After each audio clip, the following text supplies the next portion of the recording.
Herkese merhabalar. Hepiniz kanalıma hoş geldiniz. Bu örgü videosunda sizlere iki şişle örülen en kolay yeni doğan patik modelinin yapımını sizlerle paylaşmak istiyorum. İlk defa iki şişle örgüye başlayacaklar da mutlaka bu modeli tercih etmeliler. Hem iki şişle örmeyi öğrenebilir hem de çok güzel bir kolay patik modeli yapmış olursunuz. Gerekli malzemelerim tek renk bir patiklik ipim var ve 3 mm şişlerim var. İpime uygun şiş numarası tercih ettim. Ben ipimi boynuma takarak örüyorum. Sizler nasıl örüyorsanız o şekilde başlayabilirsiniz. Atacağım ilmek miktarında ipimi bu şekilde bıraktım. İlmeklerimi bu şekilde atıyorum ben. Böyle oldukça gevşek bir ilmek atışı yapıyorum. Sonrasında haroşa örgü öreceğimiz için haroşa örgü bildiğiniz gibi esneyebilen bir örgü türü. Bu yüzden burasının sıkmaması önemli. Böyle 48 adet ilmek atalım. Bu şekilde 48 adet ilmeğimi şişime attım. Başlangıç ipim burada. Burası örgümün arka yüzü. Her zaman ilk ilmeği örmeden diğer şişime geçiriyorum. Bir sonrakileri ters olarak örüyorum. İlmeği şişime aldım. İpi üzerine attım. İlmeğin içinden çıkarttım. İlmeği serbest bıraktım. Böyle son bir ilmek kalana kadar şöyle devam edelim. Son bir ilmeğe kadar ördüm. Sonuncu ilmeği düz örüyorum. Her zaman ilk ilmeği örmeden alıp son ilmeği düz örüyorum. Niçin bu şekilde yapıyorum? Kenarlar daha düzgün ortaya çıkıyor ve patiğimizin dikimi daha kolay oluyor. Kenarları daha düzgün görünüyor. Burası örgünün arka yüzüydü. Şimdi örgümüzün ön yüzüne geçtik. Bakın.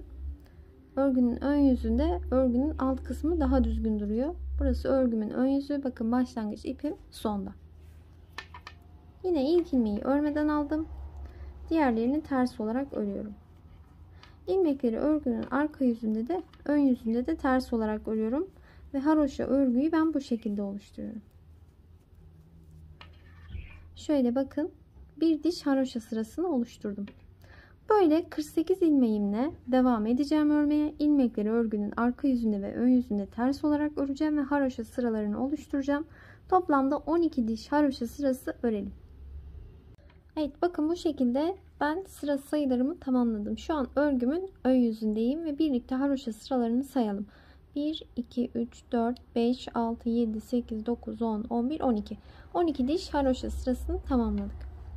Şimdi 13. sırayı örerken 10 ilmek bu taraftan, 10 ilmek de bu taraftan keseceğiz. Şimdi bu taraftan başlayalım. 2 ilmeği birlikte ters olarak ördüm. İlmeği diğer şişe aldım. 2 ilmeği birlikte ters olarak ördüm. İlmeği diğer şişe aldım. 2 ilmeği birlikte ters olarak ördüm. Kalan ilmeği diğer şişe aldım. 2 ilmeği birlikte ters olarak ördüm. Kalan ilmeği diğer şişe aldım. Böyle 10 tane sayalım. Evet, bakın bu şekilde saydım ve eksilttim. 10 ilmek eksiltmiş olduk. Benim gibi bu şekilde saymayı unutursanız eksiltirken şöyle buradaki ilmek sayısını sayın. Normalde toplamda 48 ilmeğimiz vardı. 38 ilmek kalması gerekiyor. Burada 38 tane ilmeğim var. Şimdi devam ediyorum. Şimdi örgünün ön yüzünden örerken en sonda eksiltme yapamıyoruz. O yüzden ilmeklerin tamamını örelim. Bu şekilde ördüm. Şimdi örgümün arka yüzüne geçiyorum. Arka yüze geçtim. Şimdi buradan 10 ilmek eksilteceğiz. 2 ilmeği birlikte ters örelim. 1 ilmeği diğer şişe alalım.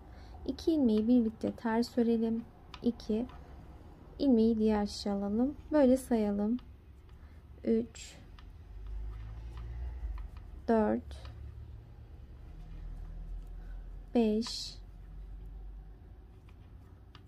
6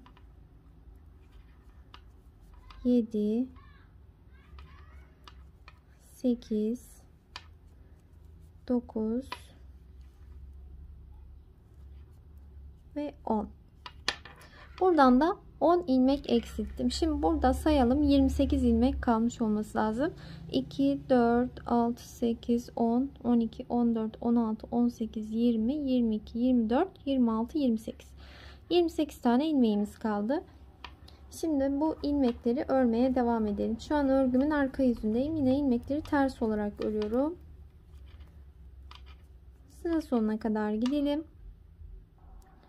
Bakın bu şekilde 10 ilmek buradan, 10 ilmek buradan eksilttik. Şimdi 28 ilmekle örmeye devam ediyoruz. Bir diş haroşa sırası daha öreceğiz. Şu an örgümün ön yüzündeyim. Yani bir sıra örgünün ön yüzünden ters, bir sırada örgünün arka yüzünden ters örüp örgünün ön yüzüne gelelim. Evet, örgünün ön yüzüne geldim. Bakın şöyle 28 ilmekle bir diş haroşa sırası ördüm. Şöyle. Şimdi burada delikli bir kısım oluşturacağım ben bağcık geçirmek için. Dilerseniz geçirebilirsiniz, dilerseniz geçirmeseniz de olur. Bu kısmı yapmasanız da olur. Şimdi ben şöyle göstermek için yapıyorum. İlk ilmeği örmeden aldım. Yanındakini ters ördüm. Şöyle ipimi şişime bir doladım. 2 ilmeği birlikte ters ördüm. Bir arttırdım, bir kestim. Doladım. 2 ilmeği birlikte ters ördüm. Doladım. 2 ilmeği birlikte ters ördüm. Doladım. 2 ilmeği birlikte ters ördüm. Doladım. 2 ilmeği birlikte ters ördüm. Böyle devam edelim. En son 2 ilmeği birlikte ters ördüm. Burada 2 ilmeğim kaldı. Ters. En sonunda düz olarak ördüm. Burada ilmek sayısını sayalım. Yine aynı kalsın. Artma eksilme olmasın. 28 ilmek olacak. Şimdi örgümün arka yüzüne geçiyorum. Burada doladığım ilmekler de dahil hepsini ters olarak örelim. Şöyle bakın. Ters örüyoruz. Sıranın sonuna kadar gidelim. Şimdi örgümün ön yüzüne geldim. Bakın şöyle şu delikli kısmı oluşturmuş olduk. Şimdi buradan sonra 5 diş haroşa sırası daha öreceğiz. Yani ilmekleri örgünün ön yüzünde de arka yüzünde de ters örüp şu şekilde 5 diş haroşa sırası oluşturalım. 28 ilmeğimizle. 6. sırayı örerken ilmekleri yine şuradaki gibi hepsini kapatarak patiğimizin örgüsünü tamamlamış olacağız. Evet, şöyle haroşa sıralarını tamamladım. Şu an örgümün ön yüzündeyim. 1, 2, 3, 4, 5 diş haroşa sırası ördük. Şimdi 6. sırayı örerken ilmekleri kapatıyoruz. Yine aynı şekilde 2 ilmeği birlikte ters örüp ilmeği diğer şişe alıyoruz. 2 ilmeği birlikte ters örüp ilmeği diğer şişe alıyoruz. 2 ilmeği birlikte ters örüp ilmeği diğer şişe alıyoruz. Burada böyle çok sıkı sıkıya böyle ilmekleri sıkmayalım kapatırken, gevşek olsun. Çünkü burası ayağa giyilen kısım. Burada bir esneklik payı olması gerekiyor. Buna dikkat edelim. Şöyle esneyebilsin. Çok sıkı kapatmayalım. Böyle son bir ilmek kalana kadar aynı şekilde devam edelim. Şimdi burada bir ilmeğim kaldı. İpimi biraz uzunca kesiyorum ve dikmek için aynı zamanda bu ipi kullanacağız. Şöyle uzunca kestim. İlmeği şöyle çekelim. Şöyle sıkıştıralım ipimizi. Bu şekilde patiğimizin örgüsünü tamamlamış olduk. Şimdi dikimine geçelim. Evet, ipime iğnemi geçirdim. Şöyle tersini çevirdim.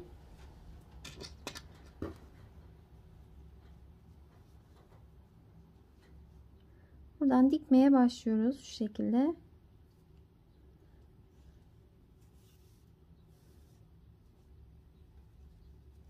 İç taraftaki bakın şu ilmekleri alıyorum dikerken.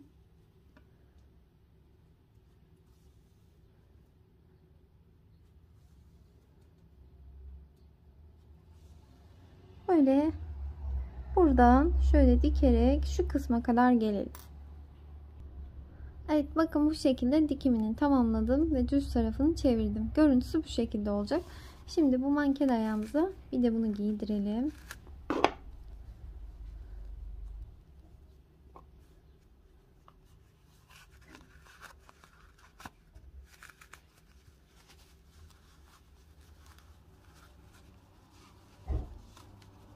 Bakın bu şekilde taban kısmını da sizlere göstermek istiyorum. Şu şekilde.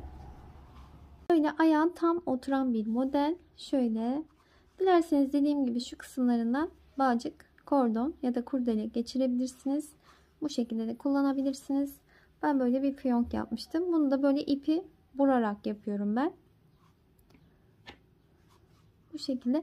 Umarım sizler için faydalı olmuştur. İnşallah severek ve beğenerek izlersiniz. Bir sonraki videolarımda görüşmek üzere. Hoşça kalın.